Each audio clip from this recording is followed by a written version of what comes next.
श्रोत्रादि आत्मभाव कृत्वा तदुपाधि संस तदात्मना जायते म्रियते संसरित च। कि लोक में क्या होता है, श्रोत्रादियों में आत्मभाव करके उस श्रोत्रादि उपाधि वाला होकर ये जीवात्मा जायते म्रियते संसरति च, जन्म लेता है, मरता है और इस प्रकार से संसरण करते रहता है। अतः इसीलिए ये उपाधि जिस पर को लेकर ये सब व्यवहार हो रहा है, वह समस्त व्यवहार जिस अधिष्ठान में कल्पित होकर हो रहा है वह श्रोत्र का भी श्रोत्र कहा जाता है। अद श्रोत्रादे श्रोत्रादि लक्षणम ब्रह्म आत्मा इति विदित्वा, श्रोत्रादियों का जो श्रोत्रादि कहा जा रहा है उस स्वरूप वाला कौन है, वो ब्रह्म है, वो आत्मा ही है। इति विदित्वा, ऐसे जान करके अतिमुच्य, अतिमुच्य मैंने श्रोत्रादि आत्मभाव परित्यज, जब वास्तविक आत्मा के स्वरूप जान लिया तो जो अवास्तविक आत्मा थे, जो औपाधिक आत्मा थे, उनमें आत्मत्व को त्याग देंगे।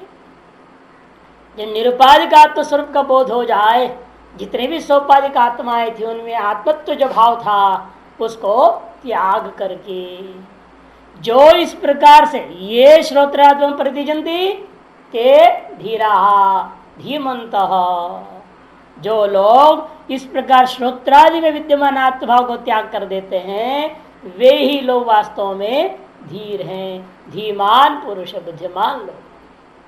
नहीं विशिष्ट धीमत्व मंत्रेण श्रोत्रादि आत्मा आवश्यक परित्यक्तम, विशिष्ट बुद्धिमान हुए बिना श्रोत्रादि में आत्मभाव को त्याग करना इतना आसान नहीं है, असंभव है। नहीं तो सारी दुनिया जितने सुने हैं सब छोड़ देते श्रोत्रादि में आत्मभाव। जितने वेदांत सुन रहे हैं सब लोग कहाँ त्याग कर पा रहे?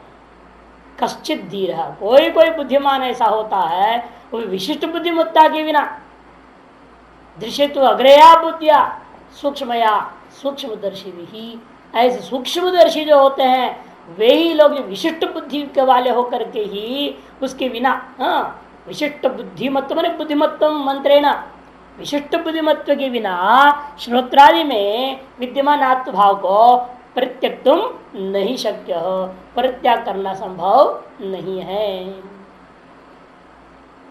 अतएव धीमंत कह दिया, धीमने सभी के पास बुद्धि है तो सभी बुद्धिमान ही है, तो कहते नहीं विशिष्ट बुद्धिमंत, भाष्य और स्पष्ट करते हुए विशिष्ट बुद्धिमान ही कर पाते।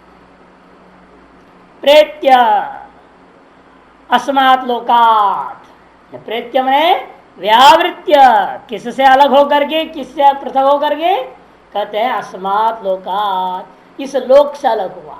इस लोक से अलग का मतलब कि शरीर से ही नहीं, पुत्र मित्र कलत्र बंधुषो मम अहम भाव संव्यवहार लक्षणात्, जो पुत्र मित्र कलत्र बंधु आदि में ममता और अहंता करके बैठा है, तार संव्यवहार रूपा जो लोक है उस लोक से पृथक होकर के, अलग होकर के, उस लोक से अलग कैसे हो जाए? जब तक जिंदा रहेगा तब तक व्यवहार तो होते ही रहेगा। तब कहते नहीं त्यक्त सर्वेषण भूत्वा इत्यर्थ, त्यक्त सर्वेषणा भूत्वा, सकल ऐषणाओं को त्याग करके ही वैसा होता है। ऐषणा त्रय त्याग अथवा ऐषणा द्वय साध्य साधन, ऐषणा ऐषणा द्वय है, अतः पुत्र ऐषणा उत्तेषणा लोकेषणा, तो ऐषणा त्रय है, उसी को दो भाग में बोल देते साध्य साधन ऐषणा। ऐसे ऐषणा द्वय का परित्याग करके ही जो है त्यक्तो भूत्वा एव अमृता अमरण धर्माणो भवंती, अमर धर्मा हो जाता है, माने मुक्त विदेह मुक्त हो जाता है। प्रारब्ध कर्मवशात शरीर में जिंदा रहता है, बाद में तो वो विदेह मुक्त हो जाता है। आनंद गिरिकार कहते हैं मृत्वाकार इसलिए कि भाई विदेह मुक्ति विवक्षिता, विदेह मुक्ति अविवक्षित है। प्रारब्ध भोग क्षय शर्रांतर उत्पादे कारणाभावाद अवश्यम भाविनी विदुषा मुक्ति है ना,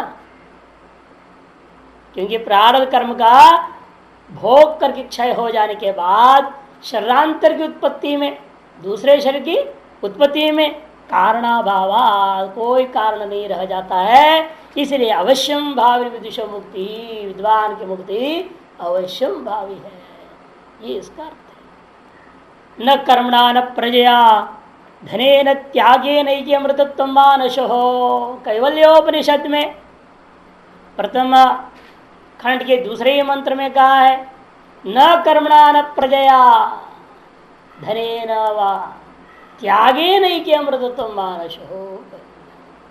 न कर्म से, न प्रजा से, न धन से। प्रजा मने यहाँ दुनिया की जनता नहीं, संतान, अपने पुत्र पौत्र आदि को बना लेने से, इनसे उद्धार होने वाला नहीं है। लोगों क्या होता है, गृहस्थियों में प्रपौत्र हो जाए तो बहुत अच्छा मानते नहीं, प्रपौत्र का भी चेहरा दिख के मरना मोक्ष देगा, ऐसा व्यवहार में बोलते हैं। इससे पहले जमाने में जल्दी शादी करते थे। अब लड़के का 18 और लड़की 15-16 की शादी कर दिया, लड़का का 20 उम्र के अंदर एक बच्चा हो जाएगा, है या नहीं। अब उसको अभी 18 उम्र में शादी करेंगे, जब उसका 18 होगा तो ये 38 का होगा, बाप 38-40 का होगा, तो वो पहला बेटे का शादी हो जाता है। तो जब बाप 60 हो जाए तो उसका भी बेटे का शादी हो जाएगा कि नहीं होगा, पोते का भी शादी हो गया, अब उसको भी एक बच्चा हो जाएगा। जब 65 हो जाएगा, मरने से पहले उसका भी बच्चा भी देख लिया। और राजस्थान में देखता है कि उसके भी बच्चे को देख लेते हैं, क्योंकि 90 उम्र तक जीता है बुढ़ा, तो 5वीं तक देख लिया उसे, चौथी नहीं, खुद के सहित 5वीं पीढ़ी तक सबको मुख देख लेता है। और उसमें सोने का कंगन बनाते बच्चे को, जो 5वां पैदा हो रहा है, इसीलिए तो मोक्षदायक हो गया ना वो उनके हिसाब से। और आजकल तो 35 में तो शादी ही होते हैं, और उसकी जब 35 होगा तब शादी होने, इसकी उम्र 70 तब तो मर ही जाता है, बाप तो चिंता ही नहीं रहता बेटे की शादी में। यही होगा आगे, देखो 35-35 में तब शादी कर रहे हैं लोग। तो जब इनका बच्चा जवान है, जो भी 30-35 में शादी करेगा, तब तक बाप का जिंदा रहेगा। तो आजकल के लोग जो है सब नरक के अधिकारी है लोग के हिसाब से। दुनिया यही कहती है, पोता का दर्शन करके मरना मोक्ष होता है, ऐसे कहने वालों की दृष्टि से सब नरक अधिकारी हो जाएंगे, या फिर वेदांत का शरण में आना पड़ेगा उनको। वेदांत सुनेंगे तो फिर रास्ता खुल जाएगा। चलो बच्चा हो या ना हो, उनका शादी हो या ना हो, पोते का चेहरा देखे न देखे, क्यों न कर्मणा न प्रजया धरी न। तो संतान से तो मोक्ष होना है नहीं, ये विवेक जब हो जाता है, संतान का होने ना होने में अब कोई दुख ही नहीं रहेगा। कि मोक्ष किसे होगा, त्यागे न एव एके अमृतत्व मानसो, त्यागे नहीं कि अमृतत्व मानसो, त्याग के द्वारा ही अमृतत्व होता है, ऐसे कुछ लोगों का कहना है। और त्याग क्या है, यही है इनमें, इन सभी में मित्र पुत्र कलत्र आदियों में, बंधु आदियों में अहंता ममता का त्याग करने पर ही बुद्धि क्या होती है, ब्रह्म तत्व ग्रहण कर पाती। यह अंतःकरण समाधि के योग्य होता है, एकाग्र होने लगता है। जब तक इन बाहिर्मुखता रहेगी, इन सब चीजों के कारण से, अहंता ममता के कारण से इन वस्तुओं बहिर्मुख बना रहेगा, तो एकाग्र बुद्धि कहां से होगी। जब एकाग्रता नहीं होगी तो ध्यान कैसे होगा, ध्यान नहीं है तो समाधि नहीं होगी। समस्या होती, संसार इतना फैला हुआ है आपका अपना कि किसी एक में टिक भी नहीं सकते ना।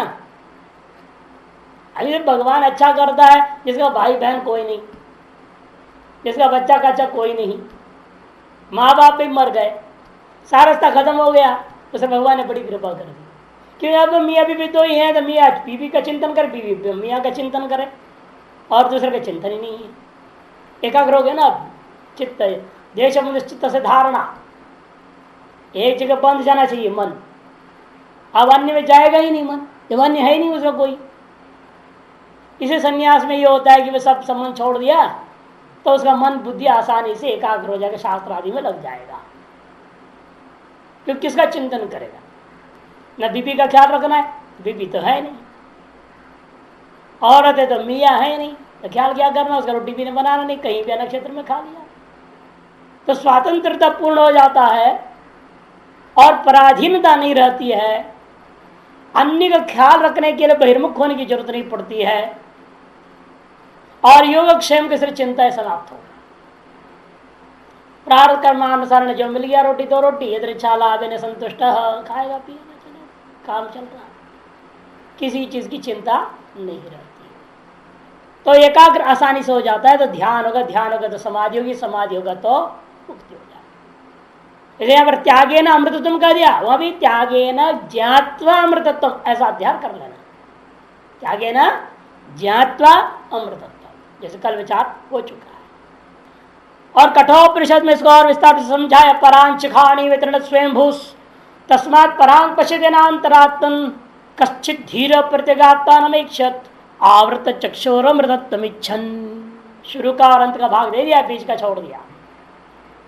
कठोपनिषद 2:1-1।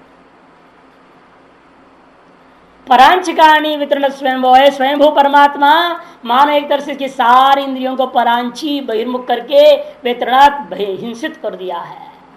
इसलिए परांग पश्यति, इसलिए बाहर ही देखता है ना, अंतरात्मन अपने अंतरात्मा को देखता नहीं है। कश्चित धीर, कोई धीर होता है जो प्रत्यगात्मा में क्षत, जो प्रत्यगात्मा का दर्शन करने की इच्छा से आवृत चक्षु हो। वो भी दर्शन क्यों करना चाहता है? क्षत अमृतत्व इच्छन आवृत चक्षुर भवती, आवृत चक्षु हो जाता है, सकल इंद्रियों को प्रत्याहार कर लेता है। कि प्रत्याहार किए बिना धारणा नहीं होगी, धारणा के बिना ध्यान नहीं, ध्यान के बिना समाधि नहीं। यदा सर्वे प्रमुच्यन्ते, ये भी कठोपनिषद में है, यहाँ भी आदि और अंत को पकड़ रखे हैं, बीच का छोड़ दिया है। यदा सर्वे प्रमुच्यन्ते कामाय हृदय श्रद्धा अथमर्त्यमृतो भवति अत्र ब्रह्म समश्नुते। कठोपनिषद 2:3-14, 2-3-14 अंत में एकदम।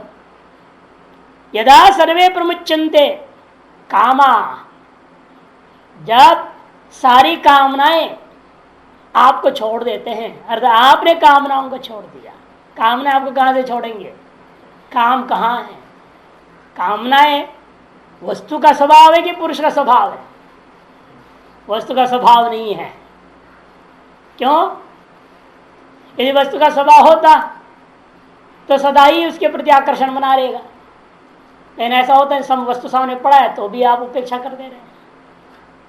तो भोजन खा लिए, तृप्त हो चुका है, फिर बढ़िया बढ़िया मालपुआ आया, गुलाब जामुन, रसगुल्ला, तो वे कहें कि फिर रख दो फ्रिज में, कल देखेंगे, अब नहीं। यदि वस्तु में काम होता तो उसको भी खाते, भले मर जाए। तो वस्तु में काम नहीं है। पुरुष का स्वभाव है, पुरुष का स्वभाव ही नहीं हो सकता। माता के साथ पुत्र के अंदर कामना जगती नहीं है।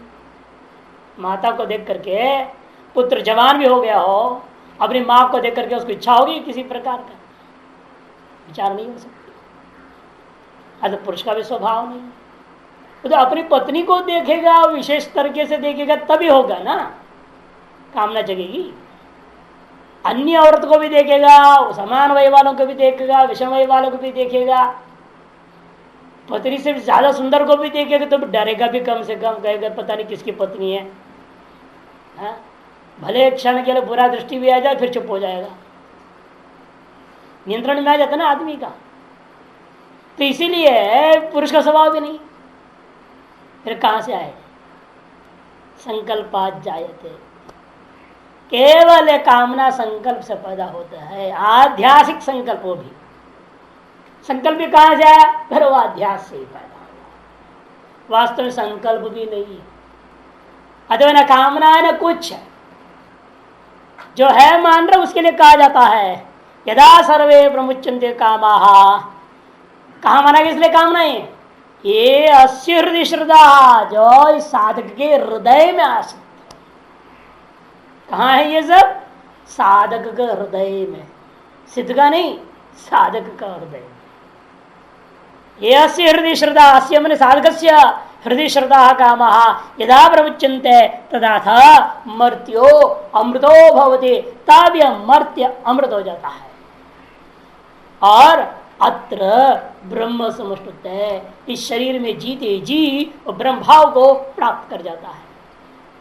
इत्यादि श्रुतिभ्या इत्यादि श्रुतियों से स्पष्ट है ब्रह्म भाव की प्राप्ति के पश्चात ब्रह्मानुभूति स्वरूपानुभूति के पश्चात वह विदेह मुक्ति जीवन मुक्त होता हुआ शरीर में रहते हुए और प्रारब्ध कर्म विषयानंतर विदेह मुक्त हो जाता है।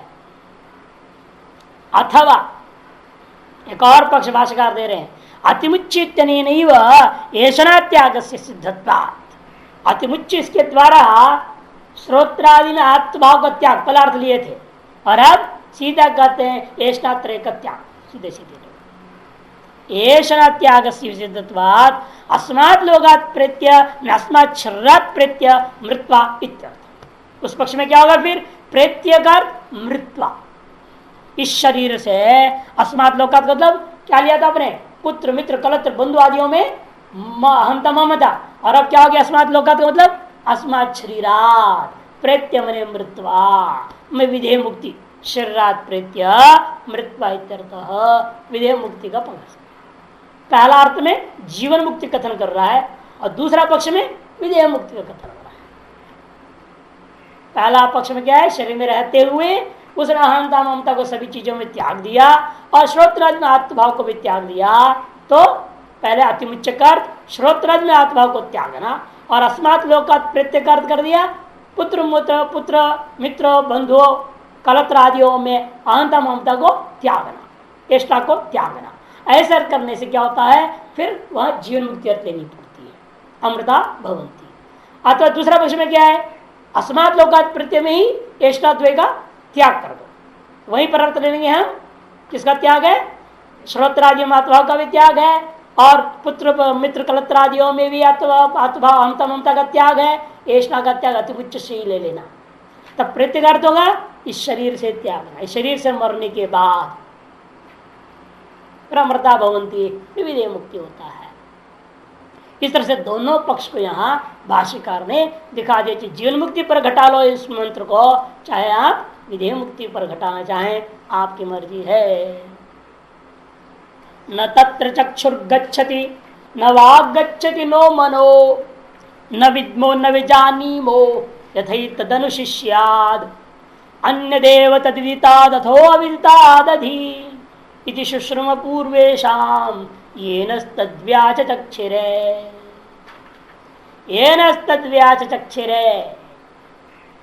कद न तत्र चक्षुर्गच्छति। क्यों उस आत्मा को आप जो है सीधे नहीं बोल पा रहे हैं। श्रोत्र सुश्रोत्रम मनसो मनोयद वाचो वाचम सौ प्राण से प्राण इस प्रकार से जो आपने क्यों उपदेश दिया सीधे सीधे ये ब्रह्म है देखो इसका नाम ब्रह्म है ये वस्तु है इसको देखो इसका ये नाम है इसको तुम अपने मन से निश्चय करो ब्रह्म करके ऐसा सीधे सीधे चक्षु का विषयत्व न वाग विषयत्व न मनो विषयत्व न क्यों नहीं आपने उपदेश दिया है या नहीं। पकड़ लो किस चीज को हे देखो इसी का नाम गाय है। अब मन में बिठा लेना गाय का स्वरूप क्या होता है। ये होता है चक्षु वाक मन ये तीन के बारे के अंदर वस्तु को सुस्पष्ट ग्रहण करते हैं। आपने कोई चीज के बारे में पूछेंगे तो क्या करके दूसरा आदमी जो बताने वाला आपको सुस्त खड़ा करके दिखाए देखो भाई ये चीजें जो तुम पूछ रहे थे इसी का नाम ये है और इसका स्वरूप जो तुम्हारे सामने है मन में सम्यक धारण कर लेना। उसी तरह यहां पर भी हमने ब्रह्म के बारे में पूछा तो आपका कर्तव्य था मुझे ब्रह्म के पास ले जाते। गुरु का काम था चेड़े को ब्रह्म के सामने ले जाते और खड़ा करके बोलते देखो ये है ब्रह्म इसी का नाम है इस वस्तु का नाम ब्रह्म और इसको स्वरूप देख लेना अच्छी तरह से मन में फिट बिठा लो ब्रह्म की सुख होती। तब कहते कि भाई वास्तव में ऐसा हो नहीं सकता था इसलिए हमने निर्देश दिया श्रोत्र श्रोत्राम क्योंकि न तत्र चक्षुर्गच्छति तस्मिन् विषय ब्रह्मणि विषय चक्षुर न गच्छति न वाग गच्छति नो मनो मन भी नहीं जाता है उस ब्रह्म के विषय में। सर्व प्रेरक और सर्वधिष्ठान भूता जो ब्रह्म के विषय में नेत्र इंद्रिय उसको स्व विषयत्वेन ग्रहण नहीं कर सकता। क्यों वह रूप रहित द्रव्य है रूप रहित वस्तु है। और न वाग गच्छति वाणी भी उसको अपना विषय नहीं बना पा रही है, वर्णन नहीं कर सकती है, क्योंकि वह अप्रमेय है। वास्तव अभिधेय भूता वस्तुओं का यह अभिधान किया जाता है, जिसके अंदर अभिधेयत्व प्रमेयत्व ही नहीं रह गया, वो अभिधान का विषय भी नहीं हो सकता। अतः वाणी उसका अभिधान मैंने कथन नहीं कर सकती है। कहते हैं मन से ग्रहण कर लिया जाए, मानस विषय हो जा, कहते नो मनो, और मन भी उसे ग्रहण नहीं करता, अर्थात तो मन का भी विषय नहीं हो पाता है। इसलिए यथा एतदनुशिष्या तन्न विद्मो न विजानी, इसलिए हे शिष्य, मैं इस ब्रह्म के बारे में किस प्रकार से तुमको उपदेश दूं, या मैं न सामान्य रूप में जानता हूं, निरुपाधिक ब्रह्म के बारे में नहीं कथन कर पा रहा हूं, को उपदेश करना चाहूं, मैं नहीं कर सकता। यथा अनुशिष्याद एतद विषय हम न विद्मो, वयम न विद्मः, हम नहीं वयम बोलना पड़ेगा। कहते हैं अतः जैसे शिष्य को इसका उपदेश करना चाहिए, कैसे उपदेश करना चाहिए, वह प्रक्रिया, वह प्रकार जो है मैं नहीं जानता हूं। यथा अनुशिष्यात, जिस प्रकार शिष्य को उपदेश देना चाहिए, किस प्रकार देना चाहिए, उस प्रकार को हम नहीं जानते। कहते सामान्य रूप में नहीं जानते हैं तो विशेष ही बता दो, विशेष बता दो, उसके आधार हम सामान्य पकड़ लेंगे। कहते नहीं नहीं, न विजानीमो, विशेष रूप में भी मैं हम नहीं जानते, न सामान्य रूप में उस निरुपाधिक ब्रह्म को कहा जा सकता है, न विशेष रूप से कहा जा सकता है। किस प्रकार उस निरुपाधिक ब्रह्म का सामान्य रूप में उपदेश देना चाहिए या विशेष रूप में उपदेश देना चाहिए, वह हम नहीं जानते, न जानते हैं न समझते हैं। क्योंकि हम जो समझते हैं तभी तो आप बोल पाओगे। जिसको सामान्य रूपेण जानोगे उसकी सामान्य रूपेण कथन करोगे, जिसको सामान्य रूपेण समझोगे उसको सामान्य रूपेण कथन करोगे। जानना और समझना ये दो जरूरी है, तभी उसके बारे में बोलना होता है, उपदेश देना होता है। जिस चीज का न सामान्य रूपेण जाना जा सकता और समझा जा सकता है उसके बारे में कहा नहीं जा सकता, और जिस चीज का विशेष रूपेण न जाना जा सकता, न समझा जा सकता है, उसका भी कथन नहीं हो सकता। इसलिए किस प्रकार कथन करना है, उस प्रकार को जिस प्रकार से कहा जाए वह हम नहीं समझते हैं, न हम जानते हैं। विद्मा से जानते हैं, विजानीमा से समझते हैं। इसका मतलब क्या गुरुजी, आपसे हमने प्रश्न डाला, उस प्रश्न का जवाब हमको नहीं मिलेगा। अरे भाई दे तो दिया हूं तेरा जवाब, श्रोत्र से श्रोत्रम बोल के समझा दिया उसको, तब कहते हैं। इसीलिए लेकिन जिस प्रकार से मैंने दिया उसी प्रकार से जवाब संभव है, तुम जिस प्रकार से चाह रहे हो उस प्रकार से जवाब संभव नहीं है। तुम विशेष रूप में जवाब चाह रहे हो ना, वैसा नहीं हो सकता, क्योंकि अन्य देव तद विदितात् अथ वो अविदितादपि अधि, अन्य देव तद विदितात्, वह विदित वस्तु से अन्य ही है। विदित का मतलब क्या होता है, व्याकृत, उस व्याकृत से भिन्न है। वो जितने भी व्याकृत जगत है, आप ब्रह्मा पर्यंत हिरण्यगर्भ पर्यंत सब व्याकृत है, ये सारा व्याकृत जगत को तो आप कथन कर सकते हो। लेकिन ब्रह्म कैसा है, अन्य देव विदितात्, विदित माने व्याकृत, व्याकृतात् अन्य एव, अन्य ही है वो। यदि जो व्याकृत से अन्य होगा तो अव्याकृत होगा, इसका मतलब है ना।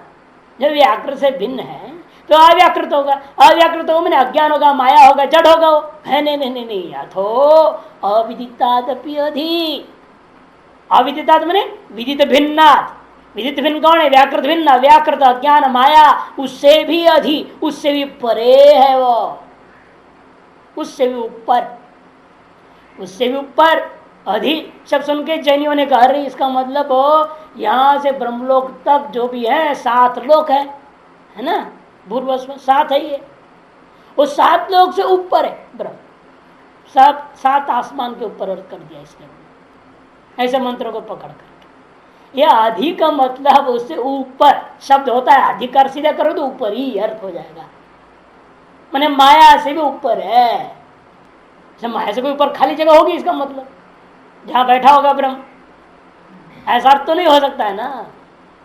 जो सर्वव्यापक है उस माया से परे का मतलब है न वो माया स्वरूप है, न माया का कार्य अंतर्गत है, न मायात्मक है वो, न माया का कार्य है। अर्थात अव्याकृत व्याकृत दोनों से भिन्न विलक्षण है, ये इसका अर्थ। ये उपदेश भी और उलझा दिया है। श्रोत्र श्रोत्र को प्रेरणा देने वाला वो चेतन के बारे में तो हम चिंतन कर सकते थे। ये तो आपने कहे जो व्याकृत और दोनों से विलक्षण, विलक्षण क्या सोचूं मैं, क्या समझूं? क्या समझो ना समझो, सोचो ना सोचो। ये नस्तव्याचक्षरे यदि शुश्रूषा पूर्वेश। ऐसे में पूर्व आचार्यों के मुख से सुना है, परंपरा से, यह आगम सिद्धांत। जो आचार्य लोग न अस्माकम प्रति तत् उस ब्रह्म के बारे में व्याचक्षे विशेष रूप में जब पूछा गया तब ऐसे कथन किया था। जब सामान्य रूप में पूछा तो वो जवाब श्रोत्र श्रोत्र, विशेष पूछा तो कहते अन्य देव देवितात अधि, ये विशेष जवाब थी। ये वहां पर अन्यत्र धर्माद करके नचिकेता भी कहेगा कठोपनिषद। ये पारंपरिक ज्ञान है, इसीलिए ये जो है अपने से पढ़ के बुद्धि से समझने वाला ज्ञान नहीं है। यह जो है कोई विशिष्ट वस्तु है नहीं जिस पर आप अनुसंधान करेंगे लैबोरेटरी में ना। ब्रह्म को पकड़ो और लैबोरेटरी में डाल के जो टेस्ट करो तो होगा नहीं। ये तो आपका जो है शरीर ही लैबोरेटरी है। हाँ, मन वगैरह इंस्ट्रूमेंट है आपके पास। इस हृदय के ही आपका जो सबसे बड़ा ऑपरेशन टेबल है जिस पर आप इसकी पूरी बढ़िया ढंग से ब्रह्म का डायग्नोसिस करके ऑपरेशन किया जा सकता है, और कोई रास्ता है नहीं इसके। आंख बंद करना, आवृत चक्षु है ना, इसलिए का आवृत चक्षु। और हृदय रूपी गुफा में जाना पड़ता है। हार्द ब्रह्म है, इसलिए कह दिया इसको हार्द ब्रह्म है। हाँ, इसी के प्रसाद में कहेंगे दहर है, वो दहर है। दभ्रमेवापि नूनम, कहीं दहरमेवापि नूनम पाठ आगे आएगा मंत्र।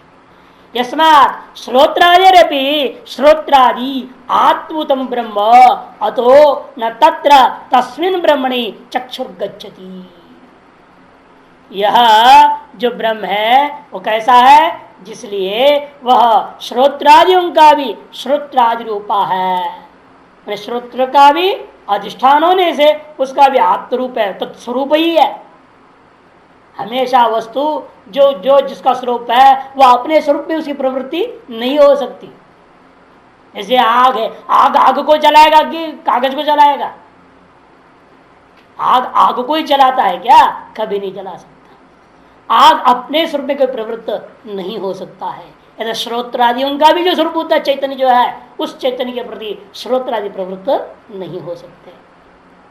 इसे कहते हैं कि श्रोत्रादि का भी वो आत्मभूत है। श्रोत्रादियों का भी, श्रोत्र का मतलब क्या? श्रोत्रादियों का भी श्रोत्रादि रूपा का मतलब उनका भी आत्मभूतम ब्रह्म, उनका भी स्वरूपभूता ब्रह्म है। अधिष्ठान स्वरूपभूत कह दिया, वास्तव में इसका स्वरूप मतलब जड़ है। में सोचो, श्रोत्र का श्रोत्र जड़ है ऐसा अर्थ नहीं होगा। श्रोत्र का स्वरूप का मतलब है श्रोत्र का भी जो श्रोत्र रूप जो आत्मा अर्थात चैतन्य अधिष्ठान, उस विषय में अतो न तत्र तस्मिन् ब्रह्मणि चक्षुर्गच्छति, उस ब्रह्म के विषय में वह चक्षु प्रवृत्त नहीं हो सकता। अतः दीपक जो है चारों तरफ को प्रकाशन डाल देता है, इन अपनी जड़ में प्रकाश नहीं देता। दीपक जहाँ रखा है उस स्थल को, उस अधिष्ठान को दीपक प्रकाशित नहीं करता। जैसे दीप तले अंधेरा कहावत बन गया। इसलिए दीप का तल में अंधेरा होता है, दीप के चार तरफ प्रकाश है, तल में अंधेरा। हम लोग ब्रह्मज्ञानी का हृदय में अंधेरा ज्ञान है। जो आजकल अपने आप को बोलते ब्रह्मज्ञानी, ऐसे जो ढोंगी ब्रह्मज्ञानियों का हृदय में अंधेरा मेरा ज्ञान है। कि जो ब्रह्मज्ञानी हो तो कहेगा ही नहीं मैं ब्रह्मज्ञानी हो, तो बोलेगा ही नहीं, मौन। सदीर मुनिरुच्यते, दूसरे श्लोक में स्थित प्रज्ञ का लक्षण में स्थितधीर मुनिरुच्यते, मौनाद मुनि। हाँ, वो भी अर्थ है, वो भी अर्थ है। मननाद मौनम भवति, मनन करने के बाद मौन हो जाता है, बोलता नहीं है कुछ, वो भी नहीं करेगा। वो भी नहीं करता तो प्राण से होता है, कर तो गया हो, करता नहीं मत बोलो। प्रवचन करता है मैंने गया, कर्तृत्व आ गया तो गया, ब्रह्म ज्ञानी नहीं है। होता है प्रारब्ध कर्म है तो प्रवचन हो, प्रवचन प्रारब्ध कर्म नहीं है तो नहीं होगा। तो अपने आप में क्या है, इसलिए वो मौन है। मौनेन बाल्येन तिष्ठासीत् बृहदारण्यक में आए। वास्तव अपने स्वरूप तो क्या है, वो स्वरूप बोलता है क्या, ब्रह्म बोलता है क्या, ब्रह्म तो बोलता नहीं। स्वरूप तो वह मौन हो गया। इस स्थिति वह मणन्नाथ मौनम भूत्वा मुनिर्भवति। किम प्रभाषेत है ना प्रश्न, वहां न किमपि प्रभाषित, तो बोलता ही नहीं, कुछ नहीं बोलता, इसलिए इसका नाम मुनि आएगा गीता जी में। इसी प्रकार स्वात्मनि गमन असंभवात, क्यों हेतु दे रहे देखो, क्योंकि अपने स्वरूप में किसी चीज की साधन की प्रवृत्ति नहीं हो सकती। गमन में साधनों की प्रवृत्ति असंभवात, अपने स्वरूप में कोई भी साधन हो, साधन स्व से भी साधन लेना, साधन जो है स्व और अपने स्वरूप में कभी गमन में प्रवृत्ति नहीं कर सकता, प्रवृत्ति असंभवात। तथा न वाग गच्छति, इसी प्रकार से वह वाणी भी अपने स्वरूप में प्रवृत्त नहीं हो सकती, क्योंकि वाचा ही शब्द उच्चार्यमाणो अभिधेयम प्रकाशयति। क्योंकि वाणी के द्वारा उच्चार्यमाण जो शब्द है वह क्या करता है, अभिधेयभूता, वाक से जो भिन्न, साधन से भिन्न जो अभिधेयभूत वस्तु है, अभिधायक जो वाणी से भिन्न जो अभिधेयभूत वस्तु है उसका अभिधान होता है, कथन होता है। यदा तदा अभिधेयम प्रति वाग गच्छति, जब ऐसे वाणी के द्वारा होता हो तब कहा जाता है यह वाणी अभिधेयभूत घटपटादि के प्रति चली गई, अर्थात वाणी अभिधेयभूत घटपटादियों का वर्णन करने लगी, उनका नाम वगैरह को उच्चारण करने लगी है, ऐसे कहा जाता है। तुच्छते तस्य शब्दस्य तन्निर्वर्तकस्य च करणस्य आत्मा ब्रह्म। इन्हें ब्रह्म कैसा है, वो शब्द का भी अधिष्ठान है, शब्द का भी वास्तविक स्वरूप क्या है, ब्रह्म ही है, शब्द का भी स्वरूप ब्रह्म है। तन्निर्वर्तकस्य करणस्य, उस शब्द को उच्चारण करने वाला उसका जो करण है ये वाणी का भी स्वरूप ब्रह्म ही है। अतो न वाग, और अभी कहा गया था अपने स्वरूप में कोई भी साधन प्रवृत्त नहीं होता, इसलिए शब्द का भी जो स्वरूप है और इंद्रिय का भी जो स्वरूप होता है वह ब्रह्म के प्रति, वह शब्द को उच्चारण करने के लिए वह वाणी प्रवृत्त नहीं हो सकती।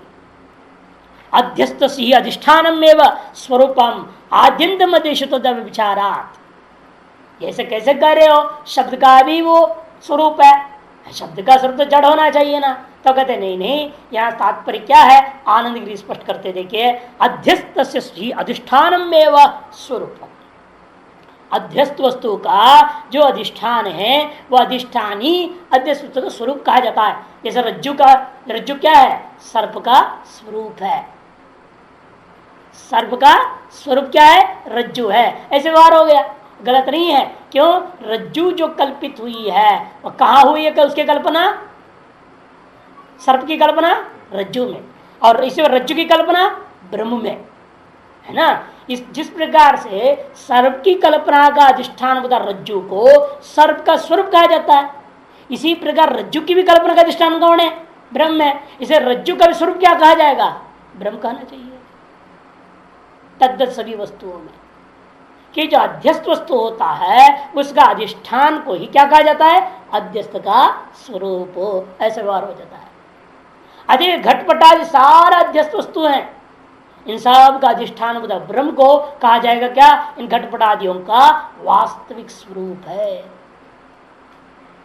जिसको मृत्तिका इत्येवं सत्यम से कहा गया है छांदोग्य में। अतो इसलिए कहते अध्यस्त से अधिष्ठान में स्वरूपम आद्यंत मध्येशु तद विचारा, क्योंकि इस अध्यस्त का जो आदि में, सृष्टिकाल में, मध्यकाल में और अंत काल में सदा ही अव्यभिचरित वस्तु कौन है, अधिष्ठान है। अधिष्ठान अव्यभिचरित होता है, अध्यस्त व्यभिचारी है ना। स्वर्ण तो अव्यभिचारी है अधिष्ठान, कि उसमें जो है कर्ण कुंडल आदि जो भी बनाते हो वो सब क्या है, व्यभिचारी है। उसके आदि मध्य अंत वाले होने से वो सब व्यभिचारी हो जाता है। और आदवंत चिन्नास्ति वर्तमान पित था, तो वर्तमान काल में व्यभिचारी माना जाता है। इसलिए उसका वास्तविक स्वरूप क्या रह जाएगा? वर्तमान में भी अधिष्ठान साल कुछ भी नहीं है। इसलिए अधिष्ठान को स्वरूप कह दिया गया इन जड़ों का भी। और तार स्वरूप के प्रति स्वरूप को विषय नहीं कर सकती ये इंद्रियां, ऐसे कह दिया गया। इसलिए न पदार्थ धर्म,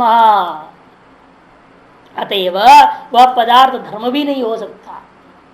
स्वरूप विषयता न पदार्थ धर्म, इसलिए अविचारा स्वरूप विषयता बन जाती है और वह किसी पदार्थ का धर्म भी नहीं है। यदि धर्म होता चलो पदार्थ ग्रहण ना हो, पदार्थ का धर्म ही ग्रहण कर ले हम, लेकिन किसी प्रकार का धर्म भी नहीं होता है।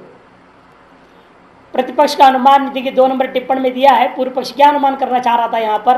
ब्रह्मा न श्रोत्रादि विषय तत्स्वरूपत्वात् तद्विदिति भाव, ये हमारे सिद्धांत का अनुमान है। इसके पूर्व में उसका अनुमान क्या था? ब्रह्म श्रोत्रादि विषय, श्रोत्रादि अधिष्ठानत्वात्, श्रोत्रादि अधिष्ठानत्वात्। ऐसे क्योंकि हम क्या देख रहे हैं, लोक व्यवहार में कहेगा घटाधिष्ठान भूतल आपके चक्षुष का विषय हो, क्या नहीं होता? घटाधिष्ठान भूतलवत अनुमान करेगा वो। आपने कहा श्रोत्रादि का अधिष्ठान ब्रह्म है, तो कोई बात नहीं है ब्रह्म, फिर तो चक्षुरादि विषयो भवती, चक्षु श्रोत्रादि का विषय हो जाएगा वो। क्यों? अधिष्ठानत्वात्। दृष्टान क्या है? घटाधिष्ठान भूतलवत। तो उसके विपरीत अनुमान कर नहीं, ब्रह्म न श्रोत्रादि विषय, क्यों? तत्स्वरूपत्वात्। यदि आप अधिष्ठान पर जब रहे, हमारा अधिष्ठान का तात्पर्य भेदात्मक संयोग संबंध से विशिष्ट होकर के होने वाला घट भूतल जैसा अधिष्ठान नहीं है, किंतु ये उसका स्वरूप ही है। इसे हमारा हेतु क्या होगा? स्वरूपत्वात्। यह अनुकूल तर्क क्या है? स्वरूप विषयता। स्वरूप विषयकत्व श्रोत्रादि नाम पदार्थ भज्येत। यदि श्रोत्रादि भी अपने स्वरूप को विषय करने लग जावे, फिर तो श्रोत्रादि के पदार्थ रूपता ही भंग हो जाएगा। ये अनुकूल तर्क है।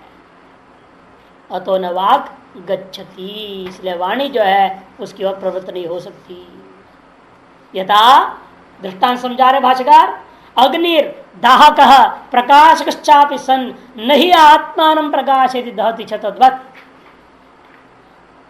जैसे अग्नि है वो दाहक भी है और प्रकाशक भी है, लेकिन ऐसा होते हुए भी सन नहीं आत्मानं प्रकाशयति, वह अपने आप को प्रकाशित नहीं करता और अपने आप को वह जलाता भी नहीं। न दहति च तद्वत्। यदि वह अपने आप को प्रकाशित करने लग जाए, फिर अंधे को भी दिखाई देने लग जाएगा। कैसे प्रकाश दे रहा है ना, अपने आप प्रकाशित कर रहा है, सबको दिखाई देना चाहिए। नहीं, आप अपने चक्षु से प्रकाशित करते हैं। भले सूर्य ये सब क्या है? प्रकाशवान पदार्थ हैं, इन प्रकाशवान पदार्थ होते हुए भी हमारे चक्षु के अधीन उनका प्रकाशन है। वो हमें मदद कर रहे हैं, किसको? घटादि का प्रकाशन में हमारे लिए मदद करते हैं, लेकिन उनको ही प्रकाशित करने में हमारा चक्षु अपने आप में समर्थ है। ये अंतर है। लेकिन प्रकाश रूप होने मात्र से ही वह अपने आप प्रकाशित कर लेंगे, ऐसा नहीं हो सकता। वह तो चक्षुमान पुरुष ही देख सकता है उसको। इसे कहते हैं वे प्रकाश का प्रकाशक होते हुए अपने आप को प्रकाशन नहीं कर पाते हैं। वे घटपाट आदि का प्रकाशन करते रहते हैं, अपने आप को जलाता नहीं है, किंतु बाह्य वस्तुओं को, वस्त्रादियों को जलाते रहता है। दहति च तद्वत्। उसी प्रकार ये श्रोत्रादि इंद्रियों के विषय में भी समझो, वे भले ही बाह्य विषयों के बारे में कथन कर सकते हैं, देख सकते हैं, बोल सकते हैं, सुन सकते हैं, सब कुछ है, लेकिन अपने बारे में उसके खुद के जो स्वरूप होता है, चैतन्य है, उसके बारे में वह कभी प्रवृत्त नहीं हो सकते। नो मनो और नो मनो, मन भी नहीं कर सकता। नो कर दिया, अंग्रेजी लाते कही है नो मनो, एक अबे है नो, नो अबे। नो का मतलब नहीं, निषेध। अंग्रेजी में भी नो का अर्थ निषेध ही होता है। यहीं से लिए बहुत सारे शब्द वहां भी मिल जाते हैं, ऐसी बात नहीं है।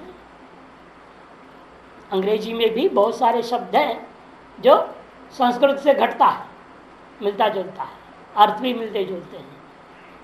भारतीय भाषा में तो पूछो ही मत, 50% हर भाषा में संस्कृत शब्द मिल ही जाते हैं। न्यूनतम जो है 40% तो है ही संस्कृत शब्द। अच्छा, नो मनो मनश्च अन्य संकल्पयित्री अध्यवसायित्री च सत् आत्मान न संकल्पयति अध्यवस्यति च। मन का स्वभाव क्या है वो बता रहे। मन का स्वभाव यह है वह हमेशा स्व से भिन्न के बारे में ही संकल्प करने वाला होता है, निश्चय करने वाला होता है। मन से लेना बुद्धि भी पहले बोल चुके ना, मन से बुद्धि बोले दोनों अंतःकरण को ले लेना है, प्रमुख दोनों को। इसलिए अध्यवसायित्री भी कह दिया। अध्यवसाय किसका कार्य है? बुद्धि का, संकल्प मन का। इसलिए अन्य मने स्व से भिन्न, मन अपने से भिन्न घटपटादि, मन से लेना बुद्धि भी, मन और बुद्धि ये दोनों के दोनों का स्वभाव क्या है? अपने से भिन्न घटपटादि का संकल्प और अध्यवसाय करना, संकल्प और निश्चय करना। मन का काम संकल्प करना, बुद्धि का काम निश्चय करना, लेकिन वो अपने स्वरूप के बारे में नहीं कर पाते, अपने से भिन्न घटपटादि के बारे में संकल्प और निश्चय करते हैं। ऐसा हो। तीसरे सत्य, सब जगह क्षेत्र प्रत्यान प्रयोग कर रहे हैं। ऐसे स्वभाव वाले होते हुए भी प्रेजेंट कंटिन्यूअस टेंस, संकल्पयित्री अध्यवसायित्री च अन्यस्य सत, ऐसा होते हुए आत्मानम, किंतु क्या हो गया? आत्मानम न संकल्पयति, वह अपने स्वरूप के बारे में संकल्प नहीं कर पाता है। न अध्यवस्यति, अपने स्वरूप के बारे में बुद्धि भी निश्चय नहीं कर पाती है। इसलिए जब वह सारी वृत्तियां ब्रह्माकार हो जाती हैं, निर्विषयणी होकर के बुद्धि का पूरी वृत्तियां, अंतःकरण की वृत्तियां ब्रह्म स्वरूप के साथ चैतन्यता का ही सतादात में हो जाते हैं, जब तब क्या होता है? आश्चर्य पश्चात कश्चिदेनम, तब सब कुछ आश्चर्य हो जाता है। तो इसलिए कहते कि देखो वो वास्तव में न संकल्प कर पाते हैं अपने स्वरूप के बारे में, न अपने स्वरूप के बारे में निश्चय कर पाता है। तस्यापि ब्रह्म आत्मा इति, क्यों इसे हुआ? क्योंकि उस मन का भी और उस बुद्धि का भी आत्मा कौन है? ब्रह्म। इसीलिए उनका भी आत्मा है, उनका भी स्वरूप है अधिष्ठान, उनकी कल्पनाओं का, उनके अध्यास का अधिष्ठान होने से। इंद्रिय मनोभ्याम वस्तुनो विज्ञानम भवति। यहां थोड़ा लाइनों को टुकड़ा करने में समझना, इसे मैं जान के ऐसे जा रहा हूं। न संकल्पित दृष्टि, यहां तक अलग कर दो। तस्या भी ब्रह्म आत्मा इति, यह खत्म कर दो, अलग करना पड़ेगा उसको। जो अलग छाप दिया तो ठीक है, ये तो एक साथ छापते ना, गोमूत्र न्याय से कई बार गड़बड़ हो जाता है, पूरा लगता है एक पंक्ति है। गोमूत्र न्याय जानते हैं ना? हाँ, जब बैल होता है, बैलगाड़ी का बैल, वो गाय से लेना है यहाँ पर, और जब लघु शंका करती है तो कैसा करती है? 1 किलोमीटर तक यूं हिलता, लगातार चलते रहता, कहीं ना कॉमा नहीं है, फुल स्टॉप नहीं है, कुछ भी एब्रिविएशन नहीं होता उससे। ज्यादा भी होता है, जिस तरह पानी पी रखे, भंडारा खा रखे, उसके ऊपर निर्भर है। माल जितना छके उस पर निर्भर होता है ना, कैसा माल छका उस पर भी होता है, सुगंधावे दुर्गंधावे क्या होता है, सब कुछ उस पर निर्भर है। तो इसलिए उसी प्रकार यह कई बार प्रिंट कर देते हैं ना, तो थोड़ा समझना पड़ता है काट काट के उसको।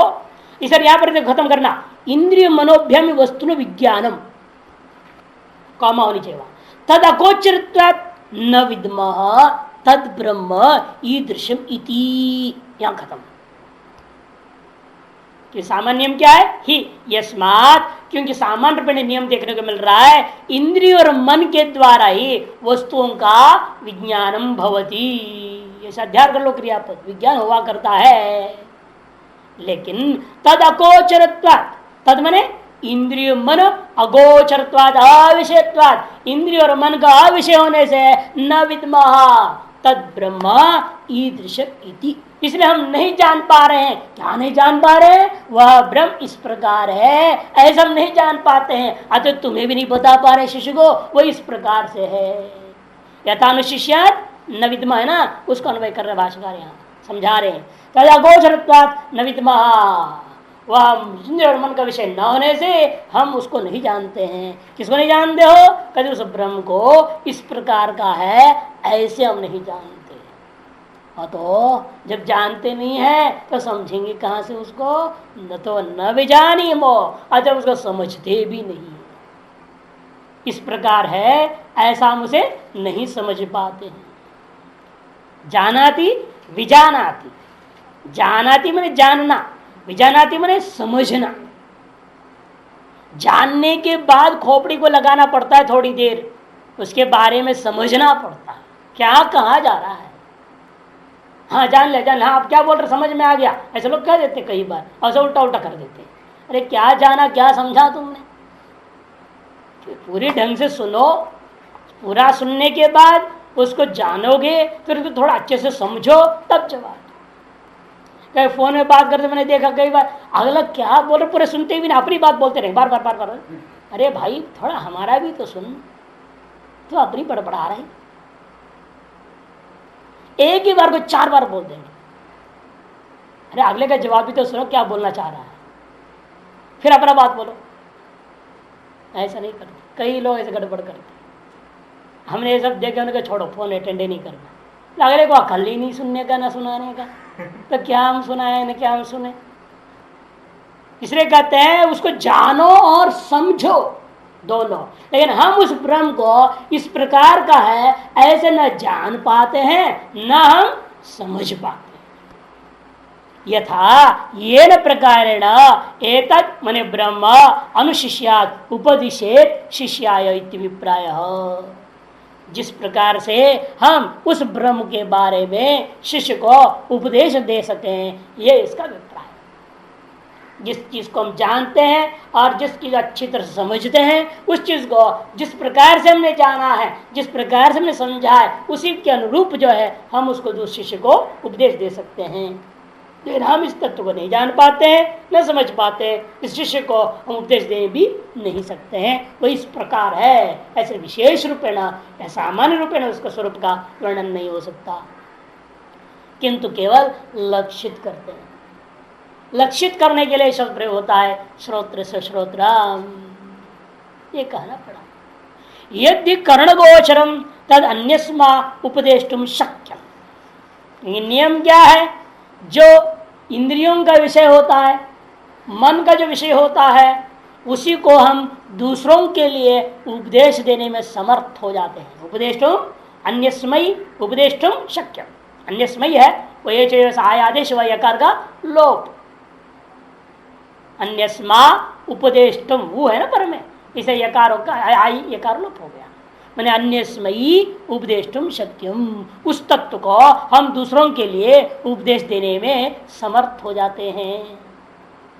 क्योंकि जो इंद्रिय विषय होता है उसको उपदेश समर्थ क्यों हो जाते हो, क्योंकि जो इंद्रिय का विषय होता है कैसा होता है, क्योंकि वह जाति गुण क्रिया विशेषण ही उपदेष्टुम शक्य, क्योंकि वो इंद्रिय का जो विषय होता है वह निश्चित रूपेण यत् किंचित जाति यत् किंचित गुण यत् किंचित क्रिया रूपी विशेषणों से युक्त होगा। तो हम उसको जान करके समझ करके उपदेश देने योग्य हो जाएंगे, समर्थ हो जाएंगे। भाई ये जो वस्तु हम तुमने पूछा वह वस्तु अमुक जाति वाला है, इन गुणों वाला है, यदर्श क्रियाओं से विशिष्ट है, ऐसा हम उसको समझा पाएंगे। लेकिन ब्रह्म कैसा है, या न जाति है न गुण है न क्रिया है न कुछ नहीं है, अतएव इंद्रियों का विषय नहीं रहा, तो हम इस विशेषण का उपदेश भी एतद् रूपेण नहीं कर सकते हैं। न जात्यादि विशेषणवद ब्रह्म, और ये जो ब्रह्म है जात्यादि विशेषणों वाला नहीं है। तस्मात् विषमम शिष्यान उपदेशेन प्रत्यायितुम, इसीलिए बहुत कठिन काम है ये। विषमम मने अत्यधिक कठिनम भवति, शिष्यान उपदेशेन प्रत्यायितुम, शिष्यों को उपदेश के द्वारा बोध कराना बहुत कठिन काम है। उपदेशे तदर्थ ग्रहणे च यत्नातिशय कर्तव्यताम दर्शेति, कहने का मतलब क्या है, इस वजह उपदेश हो नहीं सकता है, ऐसा भी नहीं। तस्मात् शिष्यान उपदेशन प्रत्येतुम न शक्यम, ऐसा नहीं बोला, विषमम कहा, कठिन है। इसका मतलब गुरु चेला दोनों को श्रुति सतर्क कर दे रहा है। बोलते वक्त एक एक शब्द भी ध्यान रखकर बोलना पड़ता है पढ़ाने वाले को, गड़बड़ बोल दिया तो सारा वेदांत गड़बड़ा जाएगा। और शिष्य को भी सुनना है बिल्कुल संभल के सुनना पड़ता है। अतः परंपरा से हट करके एक शब्द भी इधर उधर बोलना नहीं है। शास्त्र का अर्थ के बारे में 19-20 नहीं कर सकते। हाँ, कहा था कहानी को आप उल्टा पुल्टा कर लो, मॉडर्न स्टोरीज जोड़ दो। समझाने के लिए जो कहानियां देते हो वो तो वर्तमान कालीन दृष्टांतों को आप जोड़ सकते हैं, लेकिन श्रुति का जो शब्दार्थ जो परंपरा से श्रुत है उससे हटकर आप कुछ भी नहीं बोलना चाहिए। अपनी कल्पना नहीं करनी चाहिए। जहां परंपरा से जिन शब्दों का अर्थ कथन नहीं हुआ है वहां भी प्रकरणानुसार संभावित अर्थ की कल्पना करके आपको कहना चाहिए। कल्पना हो लेकिन वह प्रकरण विरुद्ध ना हो, ये महत्व है। जैसे हम लोग करते हैं, आप गीता जी में संबोधन आ गए हैं, संबोधनों के बारे में कहीं कुछ व्याख्या किसने किया ही नहीं। कभी कभी कोई टीकाकार लोग थोड़ा बहुत बोल देते हैं, भाष्यकार भी एक दूसरे को संकेत कर दे, छोड़ दिया। हर एक संबोधन को बोला नहीं ना। अब हम लोग को सोचना पड़ता है भाई संबोधन जो दिया गया है शब्द क्यों रखा। प्रकरणानुसारेण उस संबोधन की जो संभावित व्युत्पत्तियां हैं सबको संग्रह करके तदनुरूप घटाना पड़ता है। इतने में आपकी स्वतंत्रता है। इस विषय में यदि परंपरा से प्राप्त जितनी हो जाए अति उत्तम काम है। परंपरा से प्राप्त नहीं हो पाता है, आपकी बुद्धि में विद्यमान स्फूर्ति मेधा शक्ति का इस्तेमाल कीजिए। कोश वगैरह दुनिया और उपलब्ध है, ग्रंथ उपलब्ध है, उनको खंगालिए, देखिए कहाँ क्या क्या उत्पत्ति किया है इन शब्दों का, कौन से धातु आया, क्या प्रत्यय हुआ, कितने इसमें संभावना है, किन किन अर्थों में उसकी उत्पत्ति की जा सकती है, और उन अर्थों में से वर्तमान प्रकरण से कौन सा अर्थ लिया जाना चाहिए, ये निश्चय करने में आप स्वतंत्र हैं। अन्यथा जो अर्थ कर दिया गया जिन शब्दों का भाष्यकार आदि के द्वारा, उसमें आप थोड़ा सा इधर उधर नहीं कर सकते। इसलिए कहते हैं ये जो है उपदेश है तदर्थ ग्रहण इच्छा, दोनों बात, उपदेश देने में गुरु को, तदर्थ ग्रहण करने में चेले को, दोनों को यत्नातिशय कर्तव्यताम दर्शयति, अधिक विशेष यत्न करना चाहिए। इस बात को दिखा रही है यहाँ श्रुति। न विद्म न विजामी न विजानीमः यथेतद् अनुशिष्यात्। इस वाक्य के द्वारा गुरु और शिष्य दोनों को यत्नाधिक की अपेक्षा का दर्शन कराती, बोध करा रही है। मैंने दोनों को सावधानी के साथ व्यवहार करना चाहिए। जैसे याज्ञवल्क्य जब पत्नी को उपदेश दे रहा है तो क्या कहते हैं, निध्यास स्व, मैं अब तेरे को जवाब दे रहा हूं जो तुमने पूछा है, बिल्कुल ध्यान से सुनना, थोड़ी सी भी अब चंचलता नहीं चलेगी, बिल्कुल एकाग्रचित्त होकर सुनो। निध्यासस्व ऐसा कहता है। फिर शुरू करता है, पत्यो कामाय पति प्रियो न भवति आत्मस्थ कामाय पति प्रिय भवति, ये शुरू करता है। उसे पूर्व में शब्द है,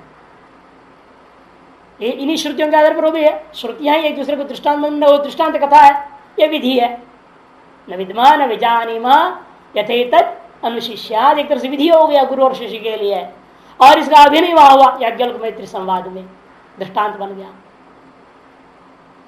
और कहता है साहब बिल्कुल ध्यान से सुनना, यही विशेषता है। अतिशय कर्तव्य यत्नातिशय कर्तव्यताम दर्शयति न विद्यते, अत्यंतम एव उपदेश प्रकार प्रत्याख्याने प्राप्त तद अपवाद अयम उच्यते।